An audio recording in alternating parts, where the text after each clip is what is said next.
Hey guys, Rexasaur here, and the purpose of this video is going to be to put you in the frame of mind of Warhammer, to tell you what Warhammer is, and generally to explain to you the lore so that you can get just as excited as, say, someone like me who adores Warhammer for the new games that are going to be coming out in the next few years. So, firstly, what is Warhammer?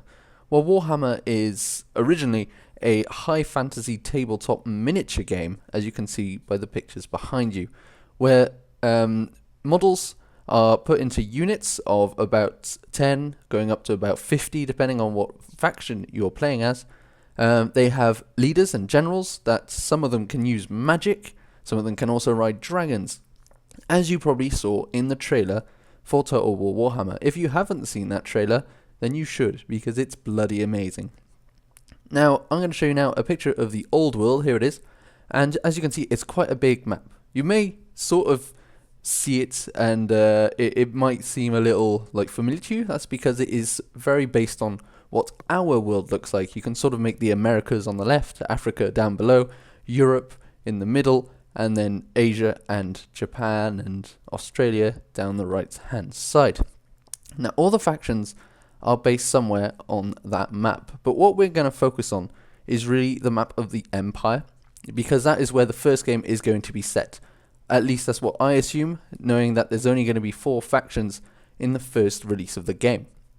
Now, the important factions to note, the ones that are anyway in the trailer, are the Empire, who are basically the humans, and I'm going to go into several videos telling you about each faction that was seen in the trailer later, but this is just an overview of what Warhammer is.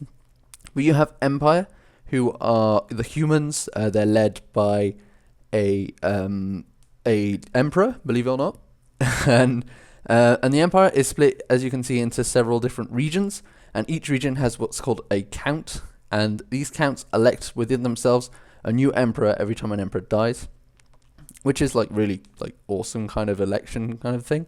But each region has its own speciality. So for example, Nuln is the place where all the cannons are made and all the great stuff.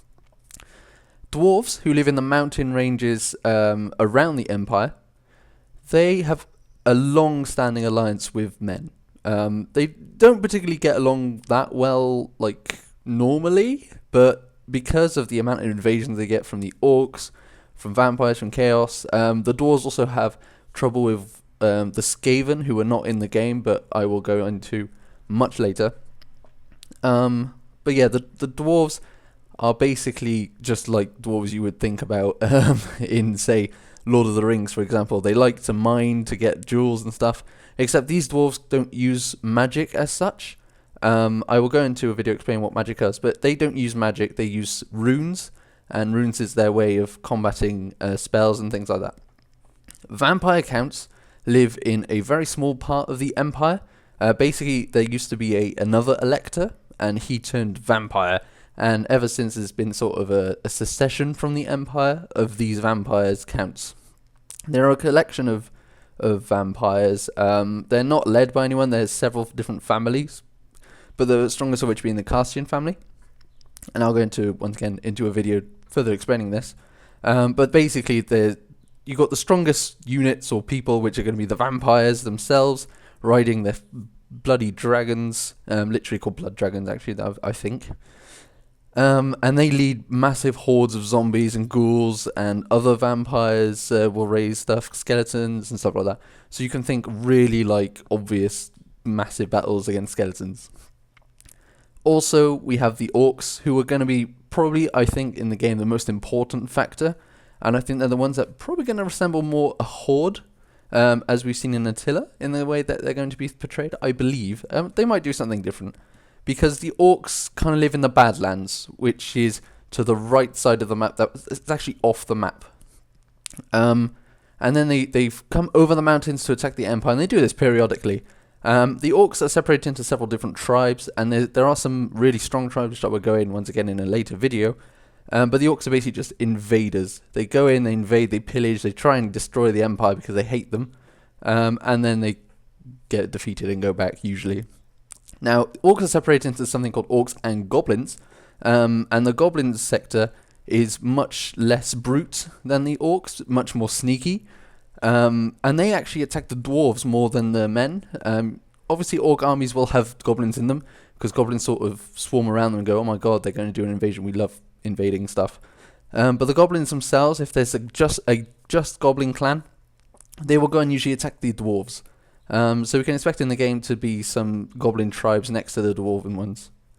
And then finally, Chaos. Now, Chaos isn't a faction that CA has said was going to be in the game, but at the end of the video of the trailer, you see a Lord of Change, which is a greater demon of the Chaos god Tzinch. Now, don't worry, that's probably like, what the fuck is he on about? Basically, there are 4 Chaos gods, and the one you saw at the end of the video was the god of knowledge, and like basically everything knowledgeable he knows and stuff like that. And the greater demon of him is basically just a embodiment of the god, a very weak version of the god, if you know what I mean, but he's like one of the strongest demons. And you saw him being summoned by this, I believe is a sorcerer of some kind. I don't know who he is.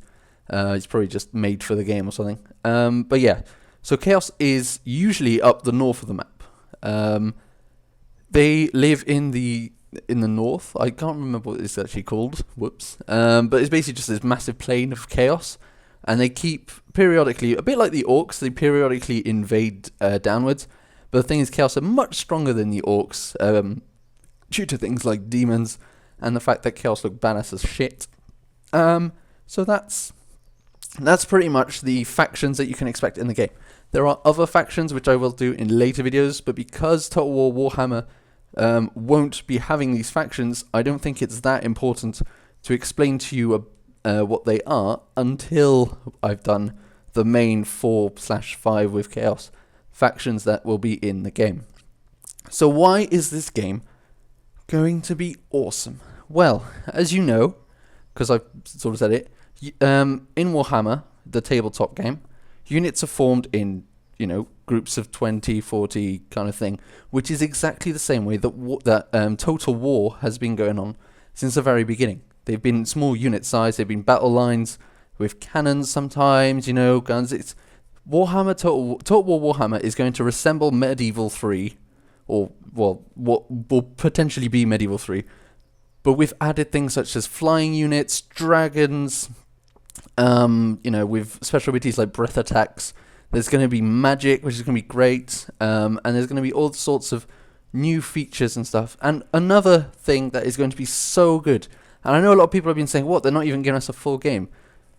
They're basically doing what's called a trilogy, or what they've called a trilogy, which is going to be the base game, Total War Warhammer, one massive expansion, which is going to add what I assume is going to be a larger map, more units, things like Chaos, Skaven, Ogre Kingdoms, the things I haven't talked about yet, but they're going to expand the map a bit.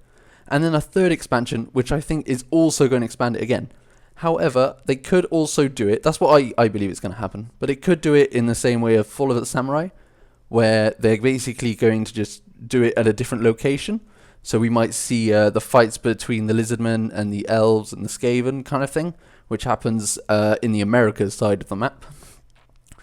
But that is basically something that's just amazing, because they're using the Empire rather than the Old World, which means the map is going to be smaller, but like larger, if you know what I mean. Like, they're not using the whole Old World, they're only using the Empire, which means they can spend more time, looking over it and making it look sexy and stuff like that.